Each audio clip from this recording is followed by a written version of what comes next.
दोस्तों, फरारी और लंबोर्गिनी के बारे में कौन नहीं जानता। इन कार्स को लेने की इच्छा हर किसी की होती है, लेकिन ये कार्स इतनी महंगी होती हैं कि इन्हें कम लोग अफोर्ड कर पाते हैं। और इन कार्स की ऐसी बहुत सारी दिलचस्प बातें हैं जो शायद आप नहीं जानते होंगे।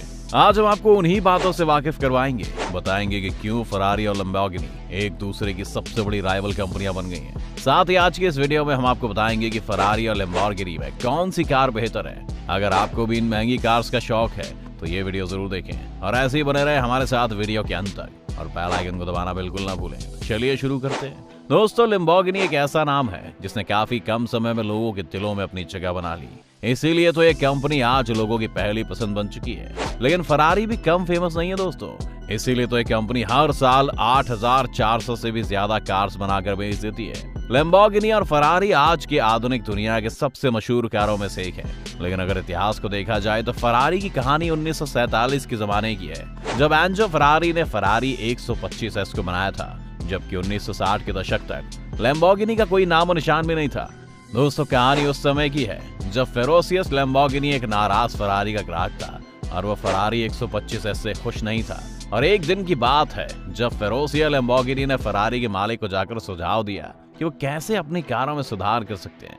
फरारी ने साधारण ट्रैक्टर मैकेनिक की सलाह लेने से इनकार कर दिया था और फरारी के मालिक ने फेरोसियस से कहा कि तुम सिर्फ ट्रैक्टर चला सकते हो और उसे रिपेयर कर सकते हो, लेकिन तुम कभी भी फरारी को ठीक से नहीं संभाल पाओगे। अपने अपमान से फेरोसियस लंबोर्गिनी काफी नाखुश था और उसने कसम खाई कि वो अपनी नई कंपनी बनाएगा। और उसने 1963 में नई कंपनी लंबोर्गिनी ऑटोमोबाइल को बनाया। और फिर साल 1963 में लंबोर्गिनी ने अपनी पहली कार बनाई थी, जिसका नाम लंबोर्गिनी 350 GT था। लेकिन लंबोर्गिनी की कार दुनिया की नजरों में तब आई जब 1966 में लंबोर्गिनी मियोरा स्पोर्ट्स कार लॉन्च की गई थी, जिसे उसकी हाई परफॉर्मेंस और टेक्नोलॉजी की वजह से लोगों द्वारा काफी पसंद किया गया था। स्पीड की बात करें तो दोनों कंपनी द्वारा पोस्ट किए गए आंकड़े को देखें तो इससे पता लगता है कि फरारी और लंबोर्गिनी की स्पीड लगभग बराबर है। जैसे कि फरारी कार की मैक्सिमम स्पीड 320 से 350 किलोमीटर प्रति घंटे के बीच है, जबकि लंबोर्गिनी कार की टॉप स्पीड 355 से 360 किलोमीटर प्रति घंटे के बीच है। दोस्तों, आप सबको जानकर हैरानी होगी कि ऐसी कुछ कार जापान की बुलेट ट्रेन से भी तेज होती हैं, जहां बुलेट ट्रेन की स्पीड केवल 320 किलोमीटर प्रति घंटा होती है। स्पीड की बात हो ही रही है तो आपको ये भी बता दें कि लंबोर्गिनी और फरारी की स्पीड देखें तो ये कार सब पीछे छूटती जा रही हैं। ये कार स्वीडिश की एक ऑटोमेकर कंपनी से काफी पीछे हो चुकी है, जबकि ये कार्स विश्व की टॉप रैंक्स में अब भी अपनी जगह कायम रखती है। अगर आंकड़ों की माने तो आज दुनिया की सबसे तेज कार कोनिग्सेग अगेरा है, जिसकी टॉप एवरेज स्पीड 447 किलोमीटर प्रति घंटे की है। फरारी और लंबोर्गिनी की स्पीड सेम होने के साथ साथ इनका ब्रेकिंग और एक्सेलरेशन भी लगभग सेम ही होता है। इन दोनों कारों के बीच इतनी सिमिलैरिटीज होने के बाद आप सोच रहे होंगे कि इन दोनों में डिफरेंस क्या है। दोनों ब्रांड्स की आपस में राइवलरी के चलते दोनों ब्रांड्स एक दूसरे की कार खरीदने को मना करते हैं, और किसी के पास पहले इनमें से एक कार है तो वो दूसरी कार नहीं खरीद सकता है। फॉर एग्जाम्पल, अगर आपके पास पहले से ही फरारी है तो आप लंबोर्गिनी नहीं खरीद सकते हैं, फिर चाहे आप कितने भी अमीर इंसान क्यों ना हो। आगे चलते हैं और आपको बताते हैं मॉडिफिकेशन नॉट अलाउड के बारे में। जी हाँ, अगर आपने फरारी खरीदी है तो आप कोई मॉडिफिकेशन बाहर से नहीं करवा सकते हैं, नहीं तो आपको फरारी खरीदने से बैन कर दिया जाएगा। अब फरारी के कलर की बात करें तो फरारी का जो सबसे पॉपुलर ट्रेडमार्क कलर है वो रेड है, और वो उसे 90s के फॉर्मूला 1 के रूल्स की वजह से मिला था। और वहीं अगर हम इसके कंपैटिटर लंबोर्गिनी की बात करें तो लैम्बो में इंजन के अलावा आप सब कुछ बदल सकते हो, चाहे वो कलर हो, बॉडी हो या फिर फ्रेमवर्क ही क्यों ना हो। आप पर कोई रेस्ट्रिक्शन नहीं होता है, लैम्बो की तरफ से आपको कोई रोक टोक नहीं है। अब बात करते हैं बेचने की, तो बिना पूछे बेचना अलाउड नहीं है। फरारी खरीदने और उसे यूज करने में जितने रूल्स है ना, उतने उसे बेचने में भी हैं। आप फरारी को लेकर 1 साल के अंदर नहीं बेच सकते हैं।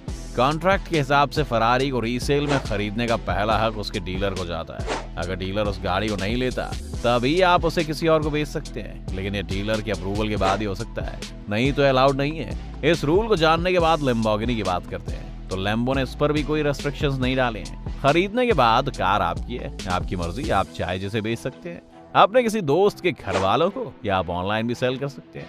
कोई भी आपको रोक नहीं सकता है। लेकिन अगर कोई फरारी ओनर इन सारे रूल्स को फॉलो नहीं करता है तो फरारी उस पर लीगल एक्शन भी ले सकती है, जो उसने कई बार ऐसा किया भी है। इन सभी बातों पर आप ध्यान दें तो आप देखेंगे कि फरारी से ज्यादा फ्रीडम लंबोर्गिनी देती है। अब बात करते हैं कि इन दोनों की आउटसाइड स्टोरी क्या है और इनकी एक्सक्लूसिविटी कहाँ है।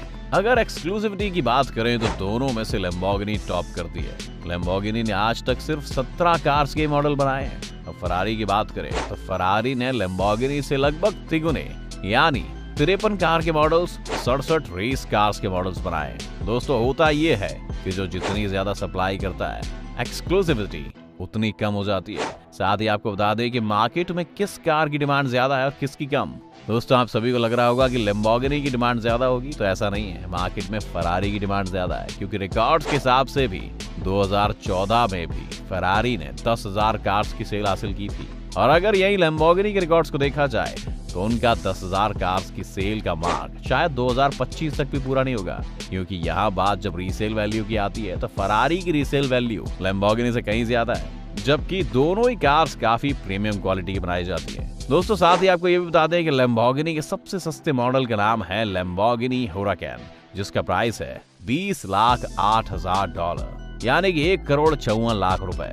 और बात करें फरारी की तो फरारी का सबसे सस्ता मॉडल है फरारी पोर्टोफिनो, जिसका प्राइस है $4,72,000 यानी कि 3,50,00,000 रुपए। लैम्बोर्गिनी कंपनी में 1800 के करीब एम्प्लॉइज काम करते हैं।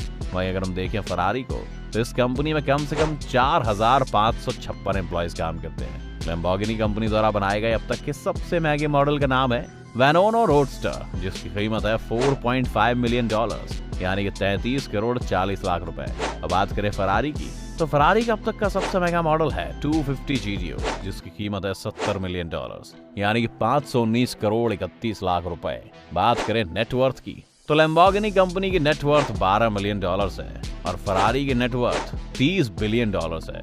लैम्बोर्गिनी कंपनी हर साल कम से कम 5,750 कार्स बनाती है और वहीं फरारी हर साल कम से कम 8,400 कार्स बनाती है। तो दोस्तों फरारी और लैम्बोर्गिनी के बारे में दी गई जानकारी के बाद आपको कौन सी कार बेहतर लगती है, हमें कमेंट करके जरूर बताएं। साथ ही अगर वीडियो पसंद आए तो वीडियो को लाइक एंड शेयर जरूर करें और चैनल को सब्सक्राइब करना भी ना भूलें। धन्यवाद।